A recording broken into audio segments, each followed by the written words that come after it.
Hey everyone, I'm back, and today we're going to be talking about 47 Meters Down from 2017. The first one. I reviewed the second one like 6 years ago or something, whenever it came out, 2019, I believe. 47 Meters Down Uncaged. And I saw that movie in a theater, thought it was very funny, and I was like, okay, I'm interested at seeing the first movie. Got the Blu-ray, it was cheap, at Dollar General, I think. Was not even $5, and this movie was pretty bad and not nearly as funny as 47 Meters Down Uncaged, sadly. But it was still funny at parts. It had its moments, mostly in the third act. I was laughing, and it was really, really stupid, and what I wanted the entire movie to be. And unfortunately, most of the movie was not that. It was still entertaining for me because the rest of the movie was just watching dumb characters do dumb things or just stupid, illogical things that make absolutely no sense, whether it be logic in the characters or physics or just really basic information that everyone should know. But unfortunately, these are characters who are raised not to know anything. The movie was very poorly shot at times, and I could barely make out what was supposed to be shown because we got some really uncomfortable close ups or just things weren't communicated visually very well. We got some pretty bad performances throughout, and I didn't really actually think about this until like 40 minutes into the movie, but I started to realize most of the movie is just these two girls trapped underwater, just trying to figure out how to escape. And that's like most of the movie for like an hour.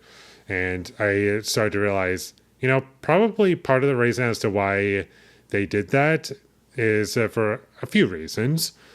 A, somebody saw Jaws and saw the cage scene in that movie. I was like, let's make a whole movie about that. Let's do that. That's our starting point. And what we're going to do to keep you entertained, we're not going to hire actors who can give out really great performances. We're going to hire them because they look pretty. That's my impression as to like why they were cast, because they weren't exactly great in this movie.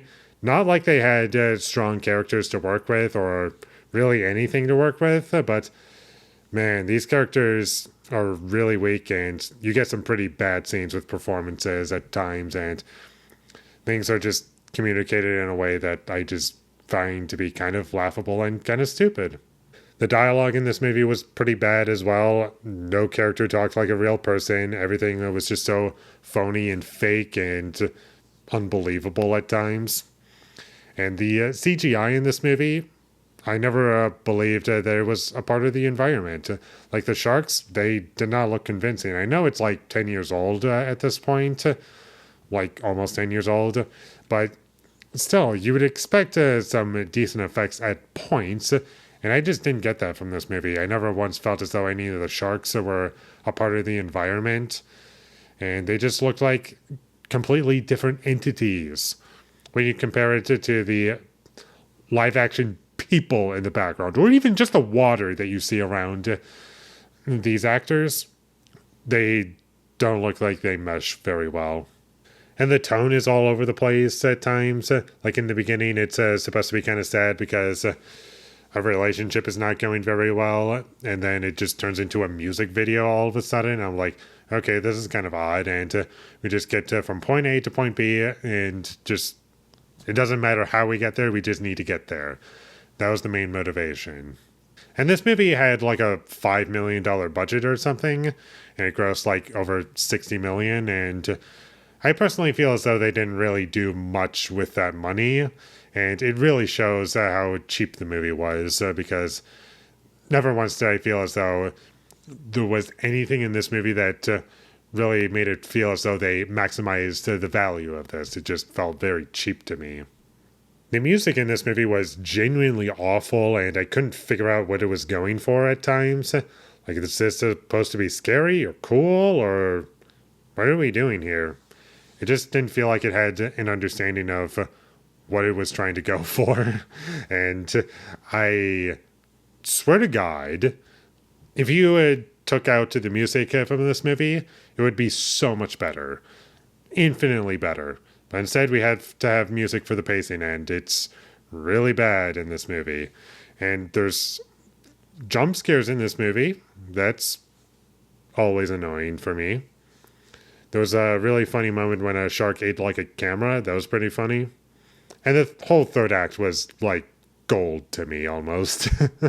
Like, if the whole movie was like that, then I would give this like a 10 out of 10, maybe, as far as like entertainment value goes. But that's not exactly how my rating system works. And my actual rating that I do give for films, that's more or less just unironically, for the most part. Sure, I can say, like, hey, it worked pretty well as far as entertainment value goes, but it's still a terrible movie by the end of the day. I also kind of hated how they portrayed the sharks in this movie. And I think that's something that the sequel did from memory, but they treat the sharks like monsters instead of like animals. I was like, this feels kind of off. If you went all out with it and said, hey, let's just make a big dumb monster movie with sharks and they're just going to behave like nothing you ever seen before, like in real life, or just like really exaggerate what can be done with sharks, then cool, that would be great. But instead, we get this tame movie that just doesn't really show much of anything. It's PG-13. There's only so much crazy stuff that you can show. And even when we do get to like some violence or action, it's really poorly filmed because I personally believe as though we have someone behind the camera who doesn't know how to do action. And sure, that leads to some funny parts, but still very annoying at certain moments because we can't really make out what's going on too well. The only positive thing that I liked unironically in this movie were just some POV shots in this movie where one of the girls is going after a flashlight. She gets it, and then she's looking for one of the guys who's down there to rescue her. That was kind of cool. We got 3 POV shots, and I was like, ooh, this is kind of cool and interesting. And then it's immediately ruined by a jump scare. We got 3 shots that did not look terrible. Or at the very least, 3 shots in the movie that did not drag the movie down entirely. So it has that going for it. And that's about all I have to say about 47 Meters Down. It was pretty funny towards the end, consistently stupid throughout, and, you know, if that's the type of thing that you want, then check this movie out. But personally, I would much rather watch the sequel from memory. It was just a lot more entertaining, and honestly, just the stuff that I'm thinking about in that movie is just making me laugh right now, and I would love to watch that again.